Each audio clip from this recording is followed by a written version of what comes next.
What's up guys, today we're going over a new Void Warlock build in Destiny 2, and this is pretty similar to my previous Warlock build, but this one is pretty insane with ad clearing, as we are going to be combining Void damage with poison to make a pretty toxic build, and that's going to spread the poison to enemies, and then when that enemy dies, all ads nearby are also going to be poisoned and then repeat. It kind of reminds me of the broken poison build we had last season, where we used the solo subclass, so this one sort of follows that same pattern, but with the Void to make this one worth using in endgame PvE, where Master Miner ads are a little bit more challenging to kill. Now this is pretty good to use in all types of content, but it does have one weakness, which we'll get to later in the video, but that won't stop us from being a toxic, poisonous god. So guys, get ready, but before we start, this video is being sponsored by USMMO. They sell Destiny 2 Silver at a much cheaper price, so if that's something you're looking for, then you can find them down below along with my discount code. And if you like this video, be sure to leave a rating, like or dislike, comment what you think about this build, and now let's go poison some ads.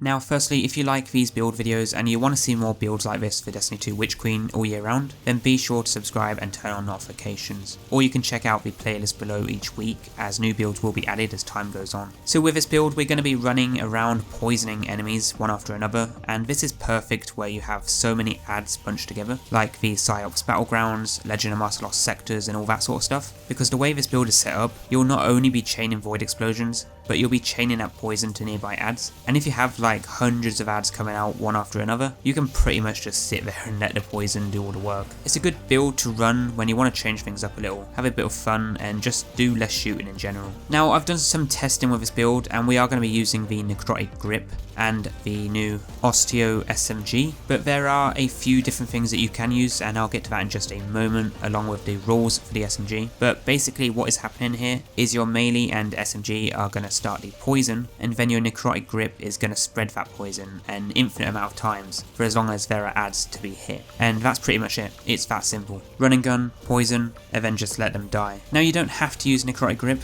although what's going to happen if you don't is that, well, you're going to still spread the poison, but you won't be able to loop it multiple times, whereas Necrotic Grip will do that. And you don't have to physically kill the ad that's poisoned, as Necrotic Grip will still spread it once that enemy dies, even if it's the poison that kills them. This exotic does act pretty weirdly in comparison to a lot of other exotics in the game, because last season, every kill from the poison by Necrotic Grip actually counted as a melee kill, which meant you could break the game and spawn hundreds of orbs with a specific setup. Like, it's not even funny. With this exotic, you can do some pretty awesome things. So taking this into endgame PvE like a Master Lost sector while underpowered, it will still work, but I'm going to be honest, you may have a hard time if you have a bunch of match game shielded ads to deal with. That's probably its only weakness. It struggles with match game shields since we are using a kinetic weapon to spread poison. Overall though, it's pretty damn effective when you aren't up against a bunch of shielded ads. Also on the plus side, I noticed that it was being strange around overloads since we had the overload SMG mod on.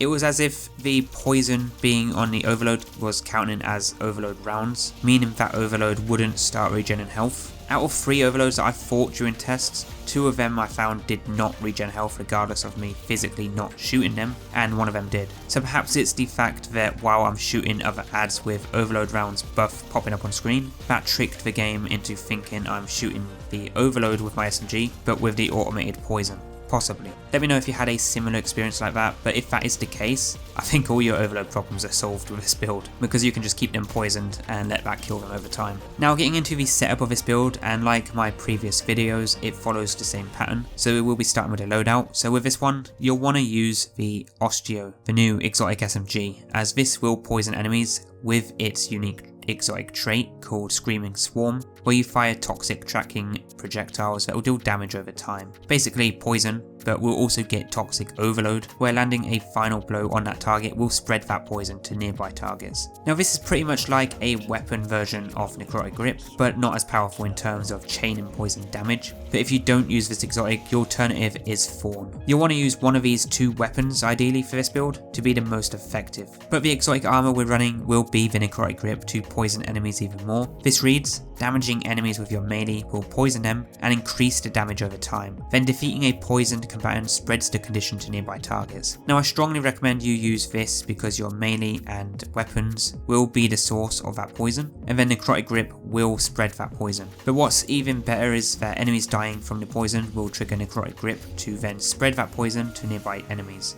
And if they then die, it repeats, and you can just keep this on a loop if you have a lot of minor adds wandering around. It's pretty much just as effective as volatile rounds when it comes to ad clearing. Now just briefly going over the Exotic SMG, you can craft this weapon or reshape it at the Enclave, and the rules I went for that I recommend are corkscrew rifling, accurized rounds or steady rounds, and then the hand-laid stock. Once you get the weapon to level 10, you will be able to get the Osteo Catalyst, where poison final blows return ammo to the magazine. Now I haven't tested this, but this most likely will work with the poison spreading around from Necrotic Grip, so definitely worth getting when you can. For the subclass, we are going to be using the Void 3.0 Nova Bomb Super. You can use any, it doesn't actually matter what you decide to pick for the super, and you could even go with any subclass if you really wanted to, but I thought this build paired well with the Void, since Void is currently broken in terms of ad clearing for PvE right now, so that's what we'll be sticking with. We'll be throwing on a Healing Rift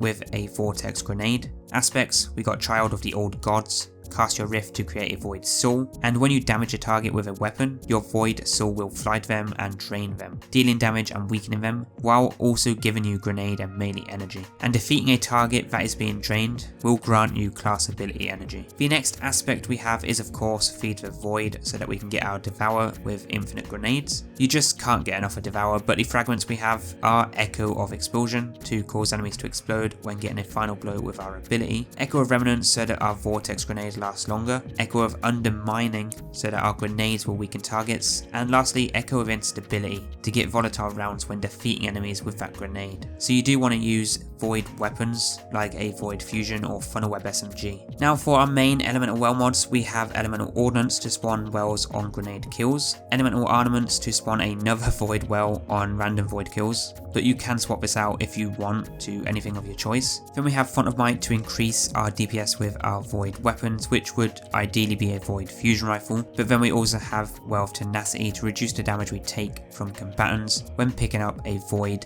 Elemental Well. This is basically the new Protective Light 2.0 since that got nerfed, but lastly we do have Volatile Flow to get volatile rounds when picking up a Void Well. Now you can swap this one out as well since our grenades will spawn us the volatile rounds anyway, so this one is optional. There are plenty of different mods you can use with this build, so you don't have to use exactly what I've got on. The only two I strongly recommend keeping on though is Well of Tenacity and Font of Might, and of course some form of actually spawning the elemental wells to begin with, like in Elemental Ordnance, since we are going to have infinite grenades. For the normal mods though, we have Harmonic Siphon to spawn an orb on Void multi-kills with our Ammo Finder mod. Then in the gauntlets we have our champion mods that we may need, our damage resist mods in the chest armor, but swap these to your reserve mods if you feel like you don't need them on. But for the legs, we have Better Already to trigger health regen when picking up that orb, which we will have generated from the Harmonic Siphon mod in the helmet. But with this we also have our Scavenger mod for our heavy weapon, and then for the class we have Overload Grenades, since we will have grenades quite often, and then there is Lucent Finisher to spawn heavy ammo when finishing champions. Strongly recommend using Lucent Finisher, especially if you're playing endgame content solo. Now for your stats, you want to max out Discipline and Recovery. Discipline will guarantee you get grenades quickly, especially with Devour, and Recovery will ensure that you get your Rift back as quick as possible. Now this build is a pretty fun build to use, especially in low to mid tier difficulty PvE. You can use this build in endgame content like Legend and Master Lost Sectors and Nightfalls, maybe a GM, but it wouldn't be as effective. But you will still be getting that passive poison DPS because you're going to be poisoning enemies with either Necrotic Grip or your weapons that have those poison effects. The best part about this build though is when you're using Devour and poisoning enemies, when those adds die randomly